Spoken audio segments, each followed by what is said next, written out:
我操！我居然穿成了菩提祖师座下的大弟子，孙悟空的大师兄，这是什么地狱开局啊！而且刚穿过来就直面准圣巅峰的如来，我这地仙修为不够他塞牙缝儿的呀！恭喜宿主绑定爆料就变强系统，只要当着众人的面爆出3件隐秘猛料，引发轰动，即可获得修为、法宝、神通等等奖励，效果越震撼，奖励越丰厚。丁，触发第1个隐藏任务，拯救小师弟孙悟空。觉醒最强爆料系统，爆料就变强，拯救小师弟，硬刚如来，我还怕个屁呀！如来，给我住手！小师弟，方寸山一别300载，一切可还安好？大师兄，是你吗？大师兄，你怎么会来这里？你是我方寸山最疼爱的小师弟，遭人算计，方寸山焉有不管之理？今日有师兄在，就是把天捅破了，也没人能伤得了你。师父他老人家肯原谅我了吗？师父从未怪过你。王王，区区地仙也敢阻挠本座之法，识相的速速退去，否则连你一同镇压，永世不得翻身。老子有系统加持，我怕你个锤子！现在所有人都是我的经验包。如来，你不问因果，颠倒黑白，我这小师弟何罪之有？平白遭你如此算计，这泼猴罪孽深重，大闹天宫，扰乱3界秩序，十恶不赦，有何可狡辩？哼，笑话！我小师弟在方寸山乖巧学道，从不惹是生非，怎么就成了你们口中十恶不赦的泼猴？分明是你等诡计多端，陷害于他。今日有我在，你这五指山压不下来。冥顽不灵，本座便将你和这泼猴一同镇压，面壁500年，自行悔过。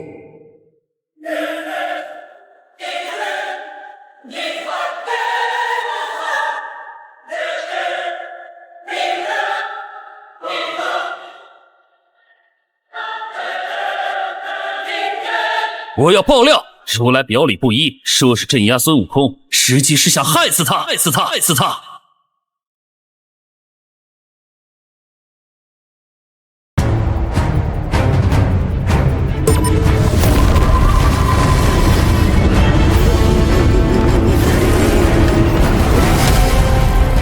我要爆料如来，你个惺惺作态的家伙，嘴上说着短暂关押，名为悔过，实则是把孙悟空镇压五行山500年，赤裸裸的虐待动物。更阴险的是，日后真假美猴王一关，你竟用6耳猕猴替换掉真悟空。至于我小师弟是生是死，被囚何处，唯有你一人心知肚明。啊！将孙悟空关押500年，替换成6耳猕猴，这与他们说的度话可完全不一样啊！这猴子刚与本军大战上百回合，实力非凡。若真是被镇压500年，实在是太可惜了。大师兄，你说的都是真的。俺老孙有72般变化，一个筋斗10万8千里，手持定海神针铁，再如何不敌，也不至于镇压500年啊！他刚才用的掌中佛国神通，将你困在他的佛国境内，你根本没看清虚实。若我今日没来，你早已被压在山下，承受500年风吹日晒之苦。出家人不打妄语！哼，如来，你这和尚头子，竟敢如此算计俺老孙，真不要脸！本座此举乃是替天行道，平定妖乱，悟空乖乖被镇压吧，免得耽误了取经大业的时辰。想让俺老孙做西方的狗，替你们完成所谓的大业，那俺不如一死。大师兄，俺老孙只求你一件事，活着回邪月3星洞，跟师父说俺老孙对不起他，没能听他的话，安分修行。孙悟空，你敢死，本座便立刻诛杀处凡，让你方寸山再失一人。如来老儿，你欺负俺老孙无妨，俺老孙大不了一死，可你竟敢用大师兄要挟俺老孙，此仇不共戴天！今日便让你尝尝俺的怒火！爆料成功，引发孙悟空黑化化身妖王，轰动3界，奖励开天辟地诀12都天神魔大阵传承。宿主修为从地仙暴涨至金仙大圆满。这系统果然够劲儿。妖王，孙悟空，即便你化身妖王又如何？接受镇压，完成取经大业是你的宿命。有本座在，你挣脱不了，乖乖就范。荡来！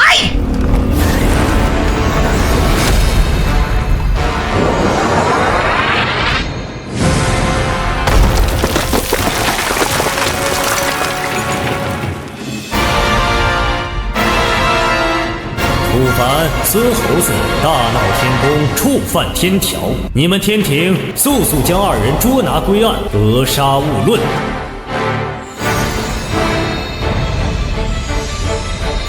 如来，你个卑鄙小人，堂堂准圣巅峰，竟对地仙全力攻击！大师兄，快闪开！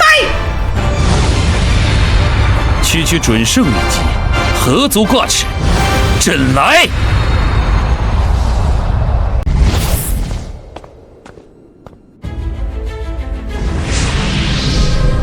这可是西方领袖如来呀！他的一击，连我等天神也需万分谨慎对待。此人不过区地仙，是如何能挡下的？而且观此阵法，散发着一股远古洪荒的气息，绝非简单的防御之阵。他是从哪儿得到的这般先天宝物？我曾在天庭流传下来的秘法中见过，此物好像是远古巫族留下来的护族大阵。什么？巫族？好强的12都天神魔大阵，准圣的全力一击也能挡下来。系统赠送的奖励果然都是上等货。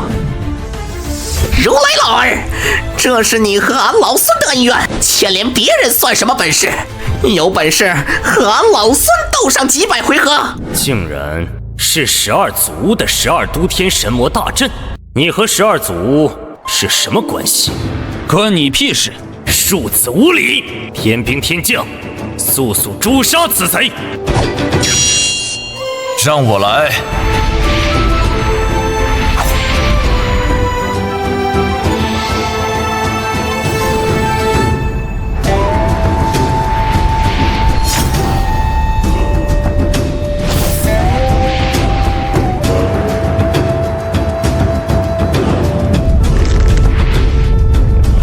霸道的力量，不愧是天庭第一战力。玉帝有令，命本君捉拿叛仙处凡，这只泼猴交给你们处置。我要是想救走猴子，必须得策反杨戬才行。有了，杨戬，你不愧是玉帝的得力走狗，果然听话。主人一声令下，就不问是非黑白，敢来捉拿昔日同道。小小地仙也敢辱骂本君，找死！难道我说错了？你母亲云华仙子被玉帝压在华山之下，日夜承受雷火炼魂之苦，你却心甘情愿听玉帝差遣，四处征战，做他平定3界的刀斧手。不如好好想想怎么救你母亲出来。大师兄，你是不是说错了？杨戬劈山救母的故事，3界小儿都知道啊，怎么会说他母亲还被压在华山？那不过是凡人编造的美好幻想，用来粉饰天庭的无情罢了。天庭森严，严禁神仙与凡人私通。玉帝向来铁面无私，怎么会给杨戬开后门？他不过是用你母亲的性命要挟你，让你做一条听话的狗罢了。杨戬，你摸着良心说，你和你身边的哮天犬，谁才是真正的狗？这家伙是疯了吗？竟敢如此触怒杨戬！我倒是想知道他说的是真是假。杨戬的母亲真的还被压在山下吗？三太子，不要在此处议论。那怎么了？压就是压，放就是放呗。难不成那小子说的话是真的？杨戬，神仙也会有7情6欲，并非绝情之物。你娘温柔大义，为了不拖累你，宁愿在那暗无天日的地方独自承受折磨。你真的能心安理得地当着所谓的天庭第一大将的名号吗？你再如何统帅10万天兵天将，如何威风八面，在我看来就是个懦夫。骂得好！身为人子，却眼睁睁看着母亲在华山受煎熬，不能救她于水火，我的确不孝，的确是个懦夫。你母亲日日在华山之下承受雷火灼烧山压之痛，而你失去的却是作为人子的尊严，作为神仙的骨气。我师弟敢为了花果山上的猴儿杀上云霄，找天庭讨要说法，你却连反抗的勇气都没有。比起孙悟空，你差远了；比起孙悟空，你差远了。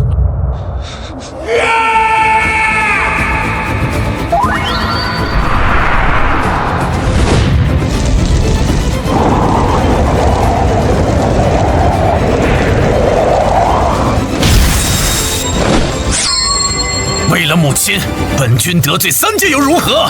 今日便反了这天庭！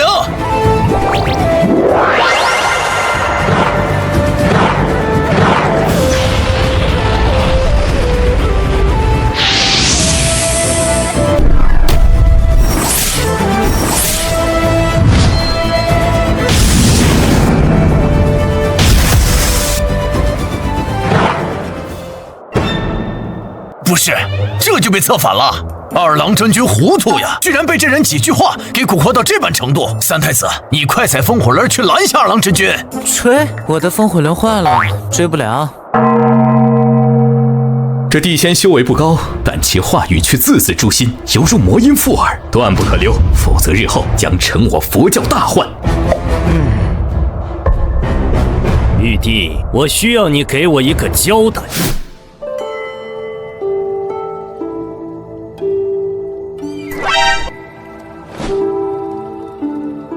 李靖，太白金星听令，杨戬不听号令，违反天庭规定，我命你2人速前去南天门，接管天兵天将，将其捉拿归案。是。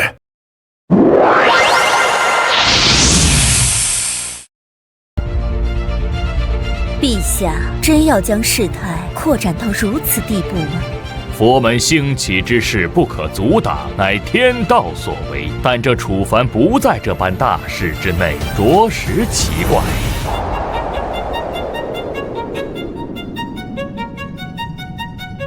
杨戬，你私放天庭罪人，触犯天条，还不速束手就擒？否则休怪我们不客气。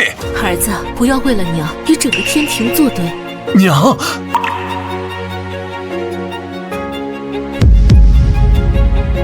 尔等满天神佛，谁敢与本君一战？今日谁若敢拦我母子，休怪我刀下无情！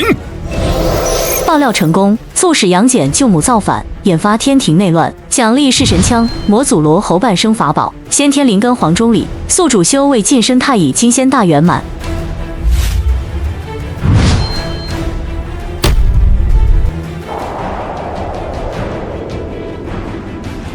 哪吒，速去捉拿杨戬这叛贼，将他母子押回天庭，交由玉帝处置。他去你去，我才不去触这个霉头。你敢不听话？信不信我用黄金玲珑塔教训你？李天王稍安勿躁，三太子，我等是奉玉帝命令前来捉拿杨戬，还请协同。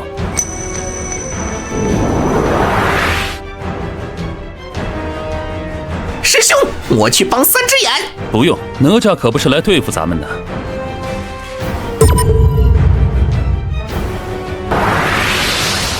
二哥，咱俩相识多年，交情不浅，你能救出母亲，我替你高兴还来不及，怎会抓你？如果李靖那老东西用黄金玲珑塔威胁我，你替我宰了他，我就跟你一块造反，大闹天庭。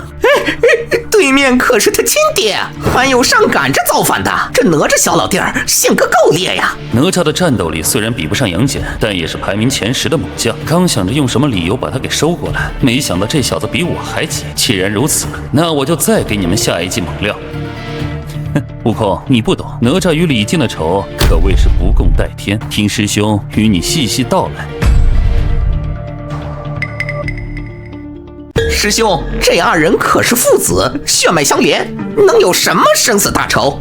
要说仇，应当是那东海龙王与哪吒的仇更深才对。毕竟当年他可是水淹陈塘关的罪魁祸首啊！如若不是他，哪吒也不会被严厉惩罚。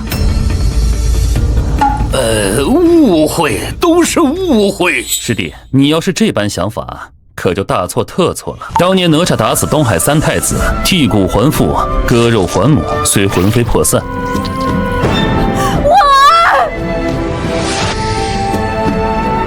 但靠殷夫人剑妙，让他借香火凝聚魂魄修行，只要达到一定时日，也可以逐步恢复过来。本来罚也罚了，哪吒也付出了应有的代价。龙宫那边也选择息事宁人，放过了哪吒。但偏偏是这李靖揪着此事不放。李靖坚持认为自己的孩儿是不祥之人，不仅踹翻了他的雕像，还砸了庙宇，差点让他魂飞魄散。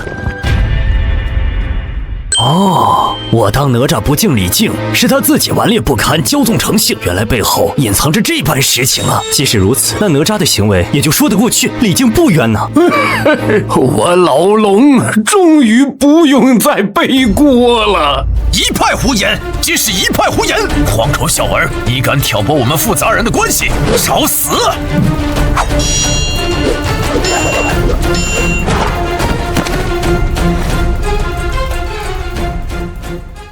我当年答应过我娘，无论如何都不会将此事公之于众。但如今是他人替我说出口，可就怪不得我了。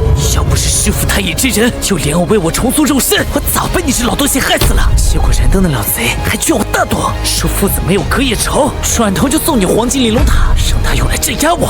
此仇不报，我誓不罢休。这老东西确实不是东西，要不你先叛变过来，他要是敢出手，俺老孙帮你挡着黄金玲珑塔。我可以替你拦下所有过来支援的人，谁敢动手，谁就得接下我的3尖2刃刀。甄道长，还请护住我娘。好说，仙子快过来吧，有我这大阵在，谁也伤不了你。多谢道长，只是我儿他们区区3人反抗天庭，真的能行吗？放心吧，仙子，包行的。也算是策反了杨戬跟哪吒，现在天庭3大反骨仔齐聚，是时候该反攻了。3位，有仇的报仇，有冤的除冤，今日反攻天庭，诛杀敌人。这老东西，洗干净脖子等着，我这就取你狗命！逆子，你竟敢叛变天庭，勾结反贼，天平天将何在？保护本天王，拿下这逆子！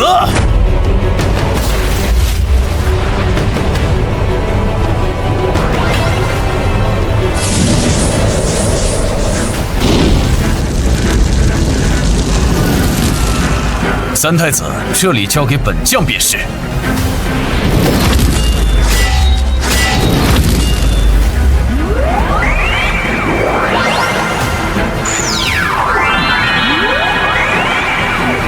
哪吒小儿，休得猖狂！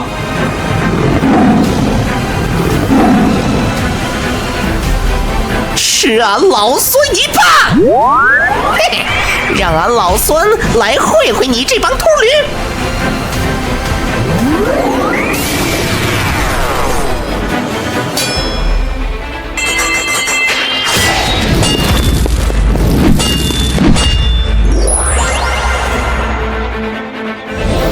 爆料成功，因宿主爆料，哪吒摆脱玲珑塔限制，决心向李靖复仇。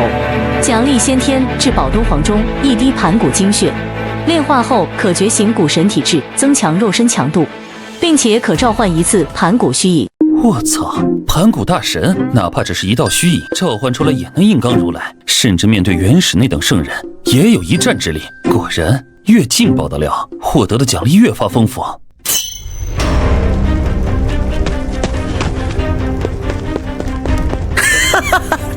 李靖老东西，别跑啊！当年你砸我庙宇，害我魂飞魄散的时候，怎么没想过今天？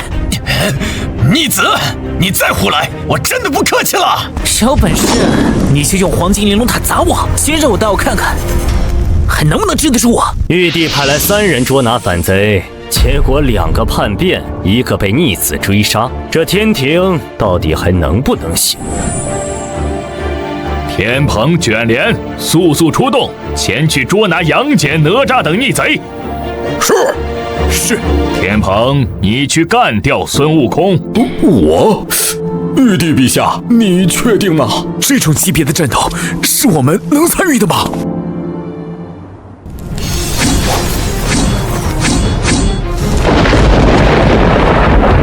太白李天王，我只是个辅助，帮不了你。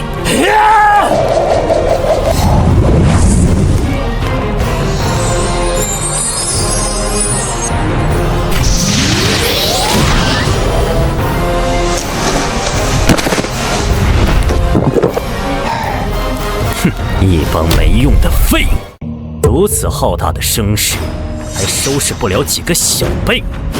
玉帝，既然你睁一只眼闭一只眼，那就莫怪贫僧不讲情面。李天王，我佛可为你的玲珑宝塔赋予佛光伟力，你替我镇压这3个宵小之辈。至于那小小地仙，不必留情，直接镇杀。多谢如来佛祖。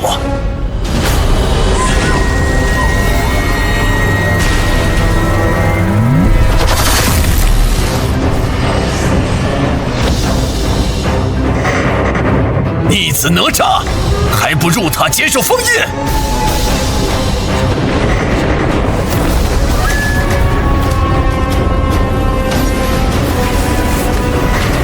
那老秃驴动用了禁招协助李靖，千万小心！既然你们不肯觉悟，乖乖自己入塔，那就别怪本王不客气了。快退！这等力量太过惊人，恐怕除了玉帝陛下以及几位始祖，无人能够挡下，哪怕是杨戬也不行。他们这次要输了。给我站！天眼开！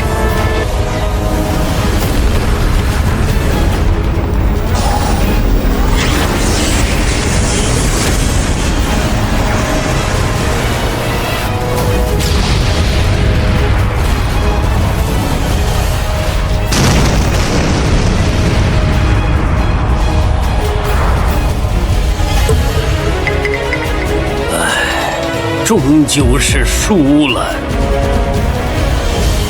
儿啊！仙子莫怕，看来还是得小由我出手啊。师兄，快走！想走？去死吧！系统兑换盘古精血。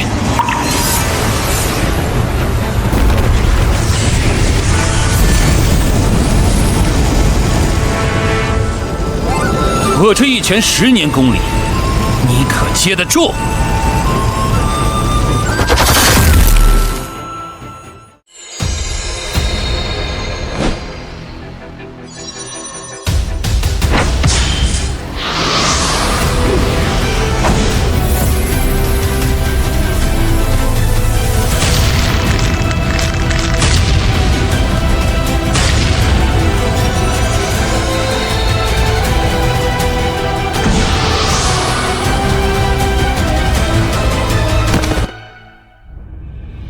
玲珑宝塔碎了，区地仙凭一己之力打碎了玲珑宝塔，骇人听闻，实在是骇人听闻。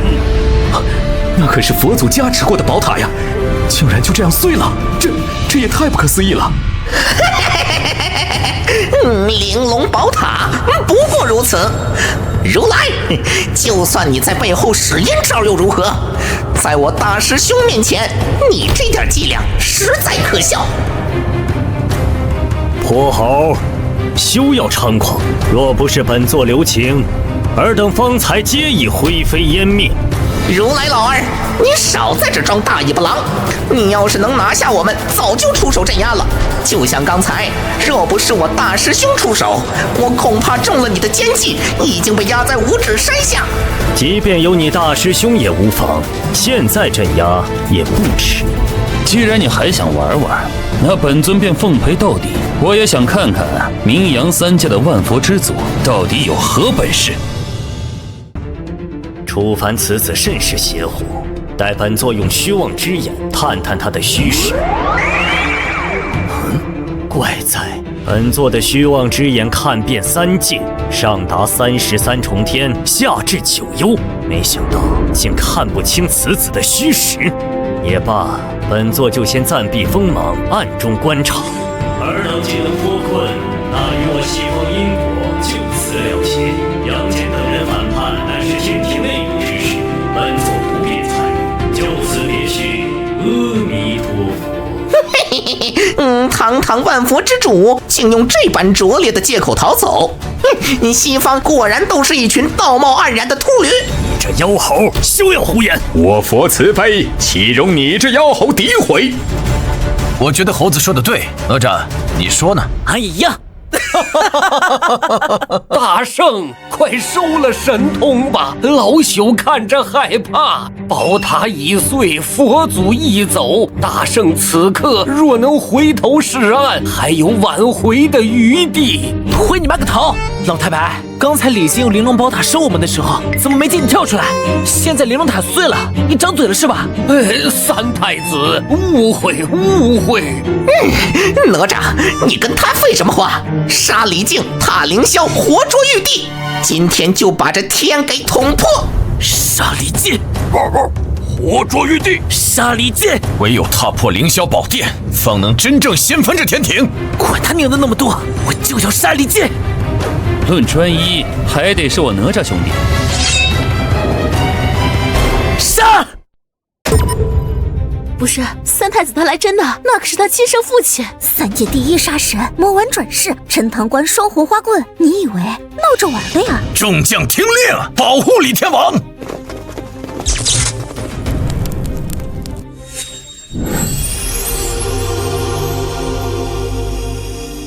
阿弥陀佛，贫僧金蝉子。金蝉子竟然是佛祖座下大弟子金蝉子，据说他的法力深厚无边，深不可测，仅次于四大菩萨与佛祖。有此等高僧出手，这帮反贼一个也别想逃。跑了一个如来，又来了个金蝉子。如来老儿，你还真是好手段，躲在暗处把金蝉子当枪使。不过有我在，你休想得逞。秃驴滚开！竟敢管本太子的闲事！哪吒施主放下屠刀，立地成佛，冤冤相报何时了？不如化解仇怨，一心向佛，求取真经。本太子本就是莲花化身的神仙，要成什么佛？你少在这里假惺惺的！再不让开，我就让你立刻去西天见你的佛祖。冥顽不灵。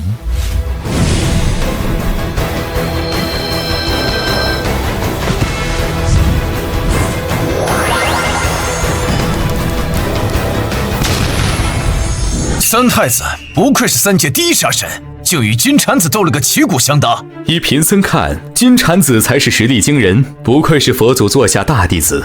本座也是认为金蝉子更胜一筹。我呸！就你西方能耐，我们天庭的三太子才是技高一筹。没错，你这秃驴倒有点本事，但今天小爷我要杀他，你保得住吗？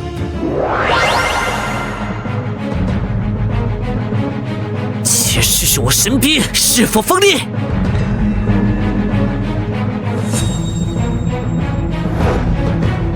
我之佛像也未尝不利。哪吒，你与这和尚多说无益，我来拖住他，你去找李靖报仇雪恨。小师弟杨戬，你们随哪吒一同杀进去，将这天庭搅个天翻地覆。阿弥陀佛，人施主，苦海无涯，回头是岸，顺应佛法，方为大道。老子修道的，你的佛法管不着。我知道法即是大道，我知意志即为真理。罢了，施主你若不懂佛法，贫僧也略懂一些拳脚，就让贫僧来为你超度吧。大言不惭，受死吧，秃驴！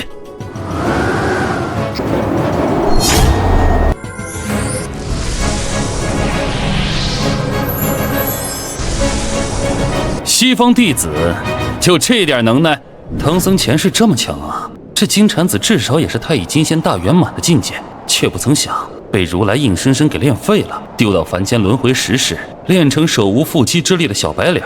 人施主本事不大，口气不小，不过要拿下你，贫僧必须用点真本事。哼，真本事？那我倒要好好领教领教你这西方高僧的真本事。恰好本尊也藏着真本事，看看我们到底鹿死谁手。哼，装神弄鬼，就算你是那孙猴子的大师兄，也不可能胜过金蝉子。这楚凡好手段，先前能破佛祖秘法，现在金蝉子在他手中亦未讨到便宜。确实，方才三太子对战金蝉子，可没楚凡这般轻松惬意。接下来有好戏看。他好帅啊！姐姐，你说的对，我感觉我心脏在砰砰跳。注意你们的身份，洞凡仙可是犯天条的。不愧是俺大师兄，霸气！快看快看，那金蝉子不对劲儿！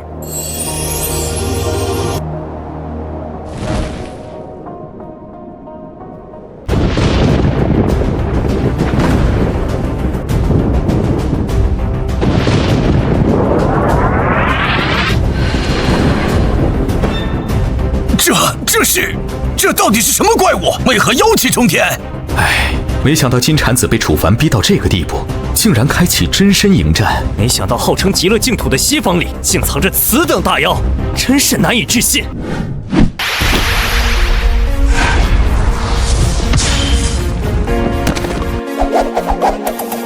原来如来座下大弟子竟也是妖怪呀！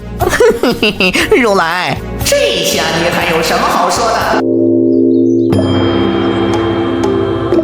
泼猴，休要胡说！金蝉子乃是六翅金蝉，岂是一般妖怪能比的？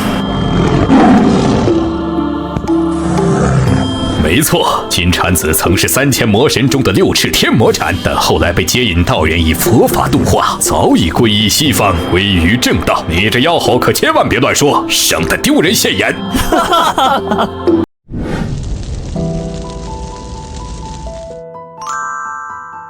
原来金蝉子的真身是3000魔神中的六翅天魔蝉呢，难怪西方几次牺牲金蝉子的时候眼睛都不带眨一下的。如来伏虎，这可是你们把猛料送到我手中的，这就叫反派死于话多。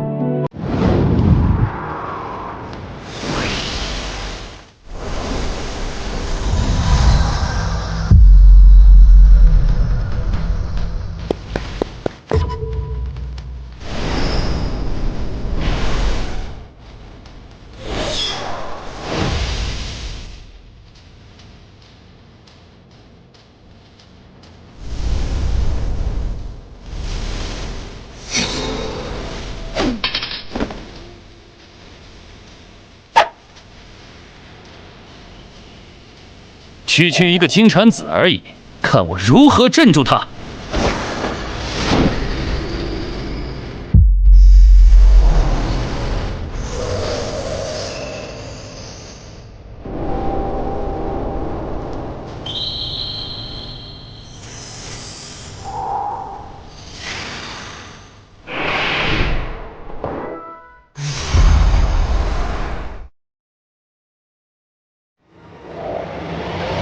这是东皇钟，失踪已久的先天3大至宝之一的东皇钟，怎么会在楚凡的手上？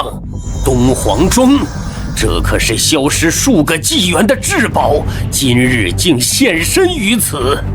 有此等至宝在手，难怪那楚凡胸有成竹。佛祖，金蝉子乃我西方应对100年轮回大劫的关键，不容有失。若他出了差错，我西方危矣。观音，本座命你即刻前往南天门，不惜一切代价，速速营救金蝉子，不得有误。弟子遵命。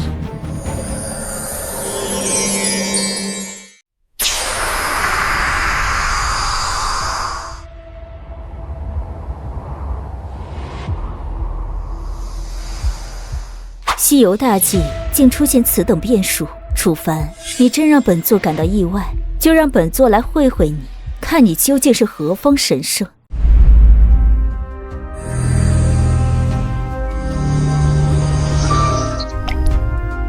苦海无涯，回头是岸。楚凡，还不速速放了金蝉子？放了他可以啊，不过西方越是紧张，就越证明我猜对了。现在我要向3界爆一个更大的料。竟然还有猛料！楚凡之前的爆料已经够劲爆了，引得天庭2大战神叛变。这次不知道又会引发怎样的风景。故弄玄虚，我西方清清白白，你又能爆出什么秘辛？姐姐，你看他轻抚东皇钟的样子，好帅啊！确实好帅，不过重点好像不是这个，重点是他又要爆料了。西方所谓的万佛盛会，根本不是为了普度众生，而是为了躲避100年1次的轮回大劫。而渡劫之法，便是将身为6翅天魔禅的金蝉子残忍分食，以其魔神本源抵消大劫，对外却谎称他上课参禅时打瞌睡，被贬下凡间历劫。不知我这个料够不够劲爆？竟然是这样吗？还有如此惊天猛料！西方这群败类，竟做出如此肮脏之事！我就说为何素来看不惯这帮秃驴，原因于此。我呸！贪狼慎言，让我说，为何本龙感到不寒而栗？说的我再也不敢往西天去一步了。诽谤，他诽谤啊！我西方清清白白，岂容他一介散仙诋毁？菩萨，这楚凡3番5次辱我西方声誉，请批准我和他单挑，以正视听。笑死人了！打得过他吗？你就要单挑？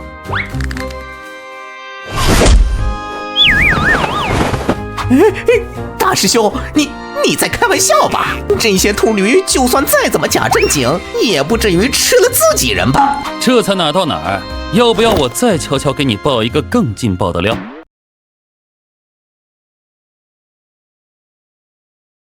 他生这般模样，为何感觉萌萌的？哎，我看你跟那丹桂仙子一般，中了邪。要是让王母娘娘知道了，至少罚你面壁500年。小师弟，那如果我说唐僧轮回之后，连这9世都被万佛吃了，直到10世才拿回金身，你会不会觉得更疯狂？饶是俺老孙以最坏的心思揣测西方，也没想到他们竟烂到了这般地步，简直坏得头顶生疮，脚底流脓。不知他所说是否属实？如若是真的，那这群秃头可真是太为善了。原来坊间传闻不是无的放矢，没想到西方竟这般残忍。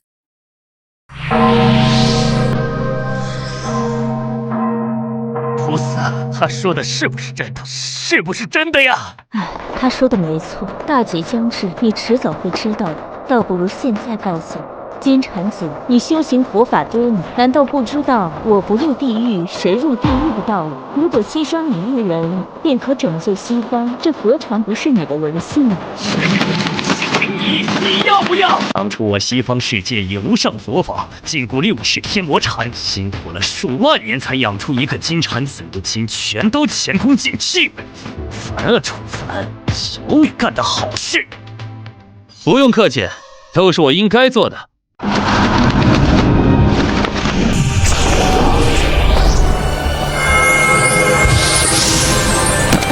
金蝉子，西方的100年轮回大劫只能靠你化解，你今天不走也得走，你就认命吧。没错，你刚取得真身，修为不过混元大罗金仙，根本不是我们的对手。识相，赶紧投降！依我看，不如现在就炼化了他，以免夜长梦多。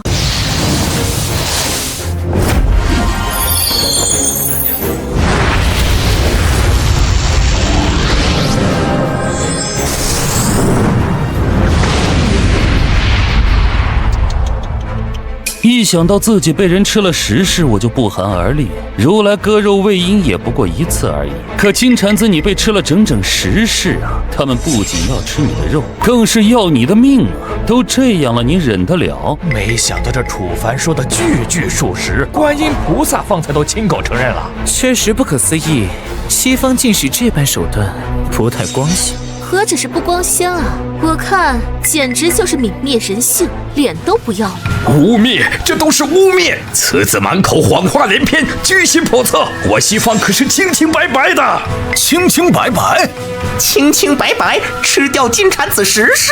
那你们可太无辜了，一群秃驴，真是又当婊子又立牌坊，真让人恶心。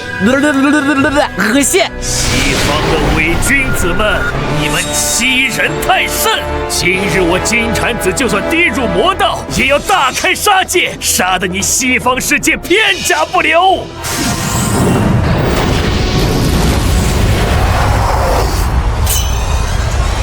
观音，这里交给我和普贤，你先将楚凡那小子击杀。太过邪门，完全是取经大业中的变数，我杀了他3界不宁。好的，我去就回。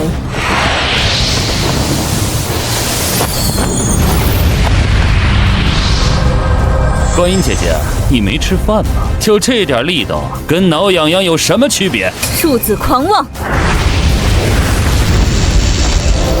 爆料成功，因宿主爆料导致金蝉子黑化，并寻回真身6翅天魔蝉，获得奖励1缕鸿蒙紫气。大道所化不仅帮助宿主成圣，还能大幅度增加宿主气运。河图洛书极品先天灵宝，可演化周天星斗大阵，唯有12组巫合力才能破解。6魂幡杀伐至宝之一，写下人民祭拜7天圣人也能秒杀，但红军老祖除外。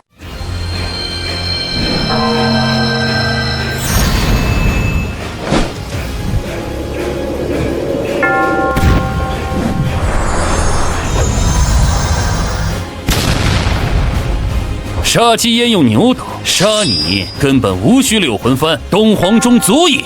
2位菩萨助我！别忘了，我才是主角，尔等不过蝼蚁。3大菩萨面对他，竟毫无还手之力，被一击镇压。这楚凡到底还有多少底牌，实在令人惊讶。菩萨，你不是要和楚凡单挑吗？现在可是好机会，加油啊，伏虎，我看好你。没事，别乱动，耽误本座出征。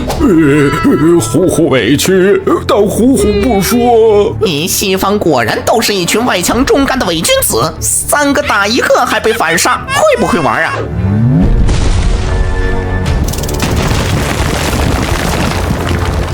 不好了，金蝉子已经打到凌霄宝殿了。唐僧打架比孙悟空还猛，这说出去谁信啊？这还只是浑元大罗金仙，要是让金蝉子找回完全体，还不知道要猛成啥样。要是6翅金魔蝉形态的唐僧带队西游，那唐僧才是妥妥的西游小队一哥呀。虽然6魂幡只有6个名额，但有2个人的名字是绝对要上榜的，那就是玉帝和如来。剩下的4个名额，我再观望一下。这帮秃驴到底养了个什么怪物？种瓜得瓜，种豆得豆。西方结下的梁子，今日要自食恶果。大师兄，我们直接杀进凌霄宝殿吗？不急，还有一场好戏没有看呢。去看看哪吒兄弟咋样了。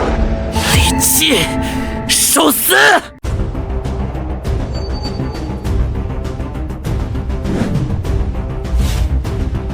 李靖，还不速速受死！你这一生亏欠母亲，愧对于我，你活着完全就是失败中的失败。即便为父有错，可我毕竟是统帅10万天兵的天王，你若杀了我，背负弑父的罪名是小，扰乱3界秩序才是天大的罪过。你们这些乱臣贼子，为了一己之私，竟燃起3界秩序于不顾，罪大恶极，罪该万死。谁来告诉俺老孙，3界的秩序是谁定的？天庭的秩序就是3界的秩序，玉帝的规定就是3界的规定。如果玉帝错了怎么办？玉帝怎么会错？就算错了也是对的。说得好。那如果玉帝说只要你李靖死了，3界就能恢复秩序，你该怎么办啊？这不可能。哪吒，你听见了吧？李靖认为玉帝不会下这样的圣旨，那咱们就打到凌霄宝殿去逼玉帝下令处死李靖。李靖，你敢不敢跟我到玉帝面前对质？有何不敢？俺老孙最喜欢看戏了，且看那玉帝老儿肯不肯舍得李靖这条老命，换哪吒不再造反。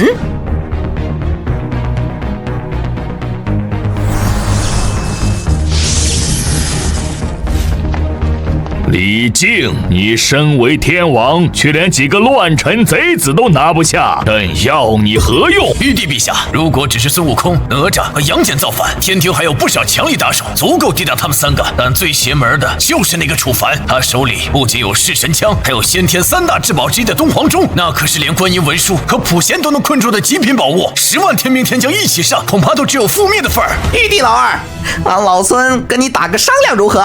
打什么商量？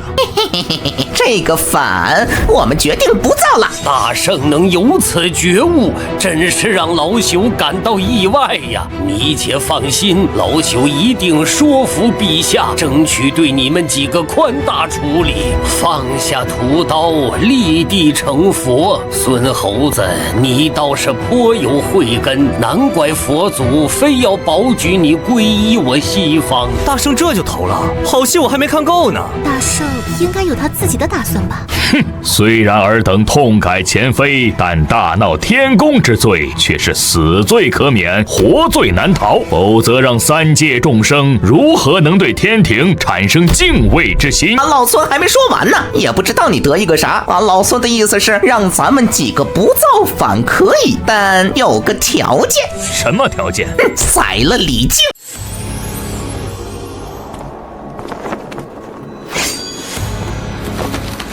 妖猴放肆！哼，这猴子是真敢开口，陛下岂会答应他此等无理要求？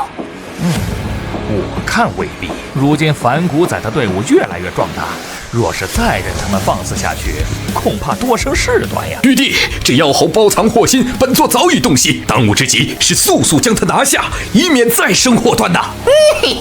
秃驴，你这般指手画脚，莫非是想坐那玉帝老儿的位置？你，我可没有这种想法。哼，这猴子还是这么尖牙利嘴。只要玉帝答应宰了李靖，咱们几个立马放下兵刃投降，牺牲李靖一人换三界太平，这笔买卖可是划算的很呢。怎么样，中不中啊？好像有点道理。陛下，不可呀！放肆！你是妖猴，胆敢跟玉帝提条件，你算什么东西？陛下莫要相信孙猴子胡言乱语，李靖乃是托塔天王，执掌10万天兵天将，怎可随意决定他的生死？笑死人了！没有了玲珑塔的李靖，也配叫托塔天王吗？他顶多算个塔座子。你三太子，李靖毕竟是你亲爹呀！你如此大逆不道，可是要遭天谴的。李靖亲手捣毁我的庙宇，差点害我灰飞烟灭的时候，他可没在意过我是他儿子。当初我剔骨还父，我和李靖就已经不是父子了。现在我只想要他死。哎，老官儿，你这么护着李靖干嘛？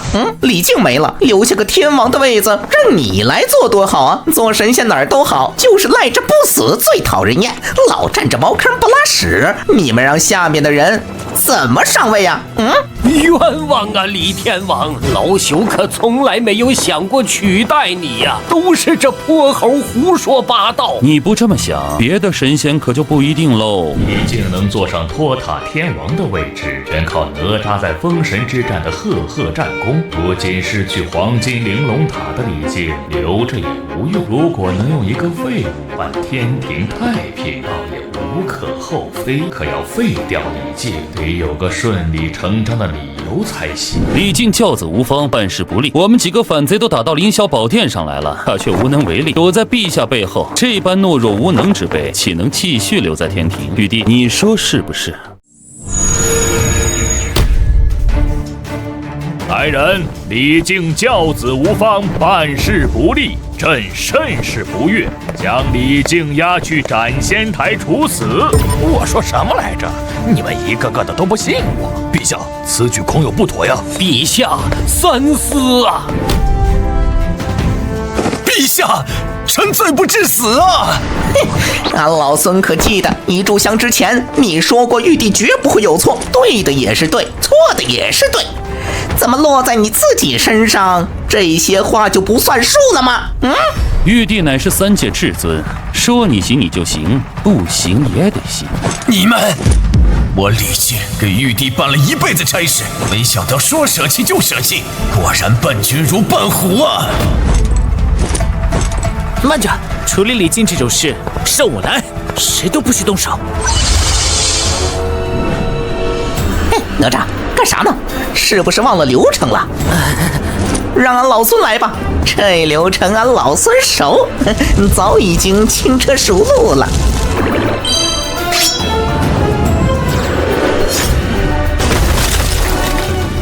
李靖，您可还记得上次在斩仙台上，您也是如此对待俺老孙的？下一个节目是枪刺剑挽。三太子，儿子弑父是要遭天打五雷轰的。多谢，俺老孙差点忘了，这斩仙台第3道刑罚是火烧雷击，这下齐活了。李靖已死，按照约定，尔等赶紧束手就擒。不好意思，我们反悔了。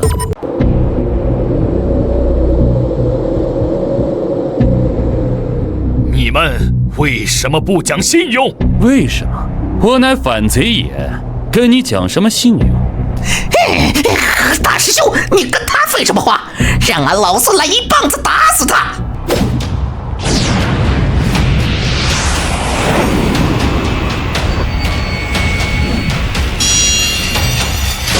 叶正，在天庭还敢如此嚣张，让本将军来会会你。天庭水师在此，贼子休得猖狂！太好了，我们有救了！是天蓬元帅。天蓬？你之前不是见到他们打架就溜了吗？怎么现在表现得如此勇猛？废话，之前他们在南天门打得那么凶，我敢上去吗？现在就不一样了。玉帝陛下在此，还有80万水军作战，我怕个鸡毛啊！天蓬，朕命你捉拿反贼，若是办砸了，李靖就是你的下场。陛下放心，臣定当不负厚望，传四海龙王，给本帅夜水，淹死这群反贼。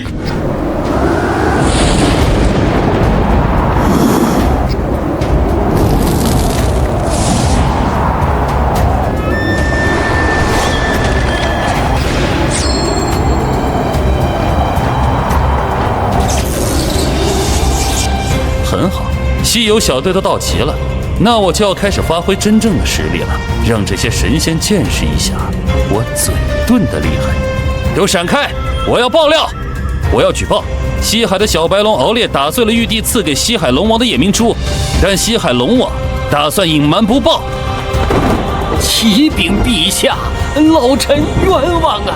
敖烈打碎了夜明珠不假，但这件事也是刚发生不久，老臣还没来得及向陛下禀报呢。这等小事以后再说，当务之急是拿下这帮反贼。伴君如伴虎，玉帝若是秋后算账，那我西海难逃一劫。还是坚持把事说清楚吧。敖烈触犯天条，罪该万死。老臣愿意大义灭亲，当着漫天神佛的面处斩敖烈，以儆效尤。不是吧，阿 Sir， 这就要大义灭亲了？啊？不理解，老三，不至于，不至于，敖烈罪不至死。这就要大义灭亲吗？要是让娘娘知道我偷吃了1口蟠桃，我岂不是死无葬身之地？爹，人家玉帝都不在乎这点小事，你却因为胆子小，非要弄死自己的儿子，你不觉得太过分了吗？这些当爹的怎么都一个鸟德行？为了自己的乌纱帽，不惜断送亲儿子的性命，这他妈简直就是李靖翻版！儿啊，不要怪爹。为了保全爹和龙族，爹只能牺牲你了。难道我这条命还不如一颗夜明珠？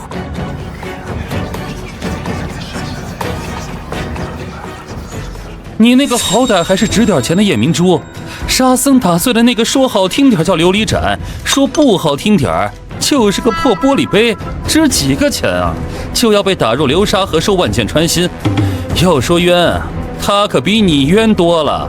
不要再说了，夜明珠是玉帝亲赐的，就凭这一点，就只能用你的性命平息盛怒了。好一个玉帝亲赐，好一个平息盛怒，多么荒唐的理由！凭什么玉帝可以凭借喜怒，就可以随便决定他人的生死？如果我不想死呢？那只好由爹亲手送你上路了。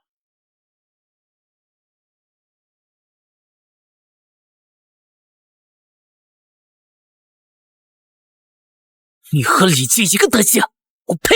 你叫敖烈是吧？要是不想死，就加入我们，跟着我们一起造反。好，那便反了。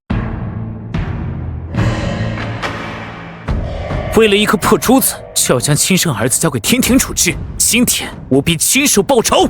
逆子，你竟敢与这群反贼为伍！又一个被策反了。这楚凡的嘴遁之术，简直比上古禁咒还厉害。我倒是更好奇，他手里还藏着多少能让三界震动的猛料。照这个势头，怕不是一会儿连咱们都得站到他那边去了。小声点，慎言。传朕旨意，命西海龙王敖润即刻亲手诛杀逆子敖烈，夜明珠之罪，既往不咎。如有违抗，龙族上下一体同罪。这怎么会？三弟为了我龙族万千生灵，牺牲敖烈一人是唯一的办法了。大哥说得对，大局为重啊。敖三，你若下不了手，我来帮你。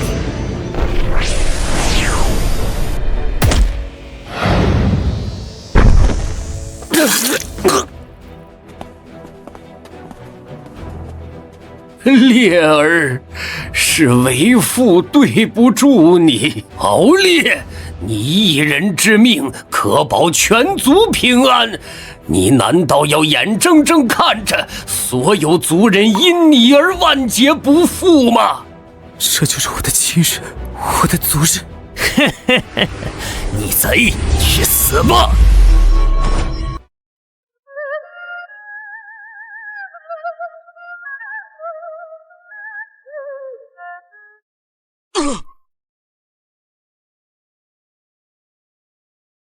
差点就真让你挂了，看来还是我爆的料不够猛啊！没办法了，只能上大招了。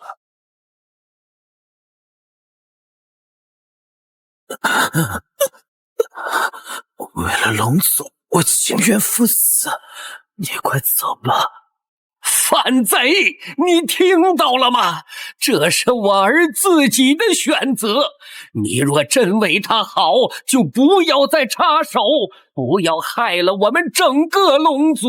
没错，玉帝之命不可违，你再胡搅蛮缠，只会让我们万劫不复。吵死了！一群没骨气的软蛋，别人要杀你们，你们不反抗，反而帮着人家杀自己的子孙，真是滑天下之大稽。大师兄，跟他们废什么话呀？你让老孙看，干脆一棒子把这些脓包全都打死算了，少打眼。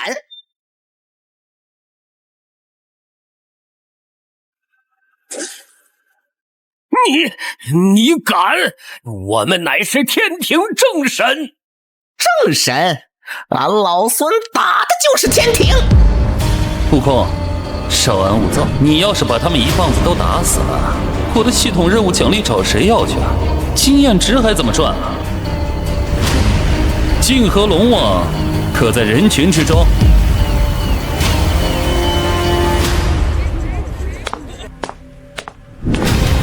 我便是泾河龙王，你这反贼寻我何事？没什么大事，只是我这里恰好有一条关于你的惊天内幕，而且这件事还跟玉帝以及如来亲自谋划的棋局有关。怎么样，想不想听听？什么？此事竟牵扯到玉帝陛下和如来佛祖，这得是多大的事，才能让这两位三界的巅峰人物密谋商讨？这个楚凡，他到底想干什么？你休要在此妖言惑众！是不是妖言？你听了便知。一句话，想不想知道自己的未来？好，我倒要听听你能说出什么花样来？很简单，500年后，你泾河龙王将成为一场浩大棋局的开端，也就是西游取经计划的源头。但这一切的代价是，你会死，而且是死在玉帝的斩龙台上。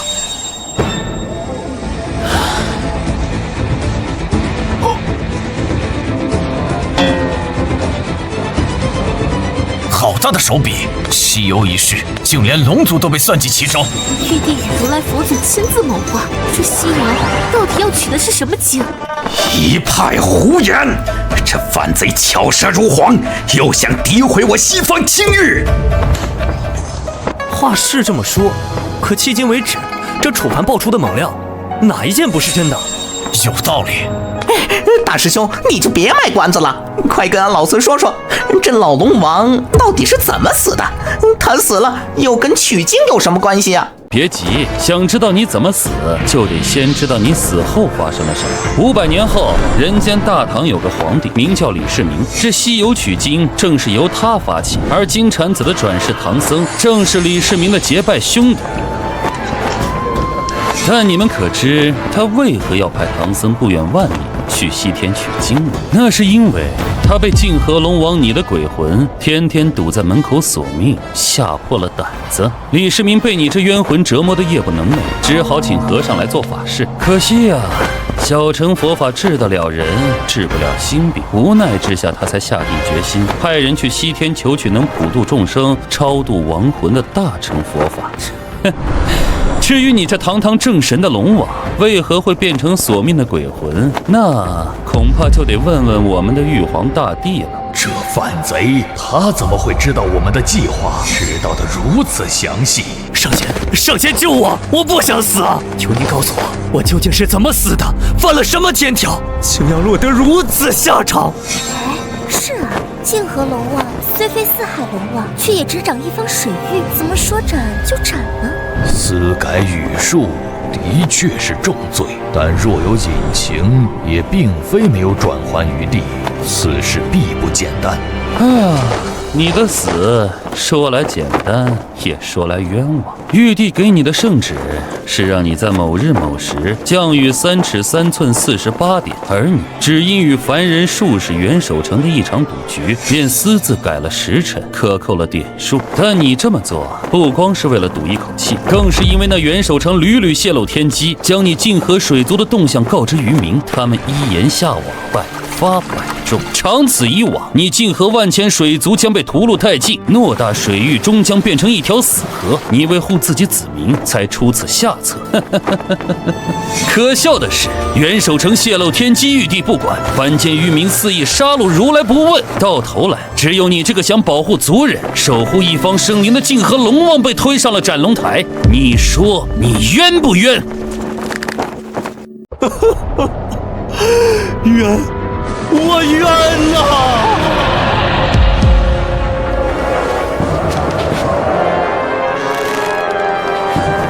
口说无凭，你这反贼巧舌如簧，3言2语就想挑拨我龙族与天庭的关系，我们凭什么相信你说的就是真的？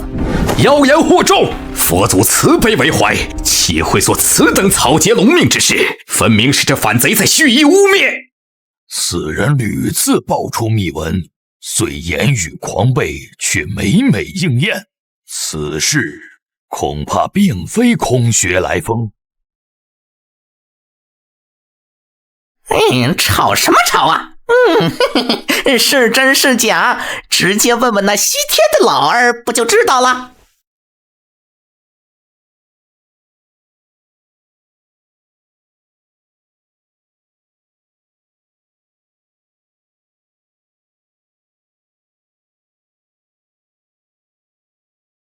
如来老儿，俺老孙问你，泾河龙王那件事，是不是你和玉帝老儿合伙干的？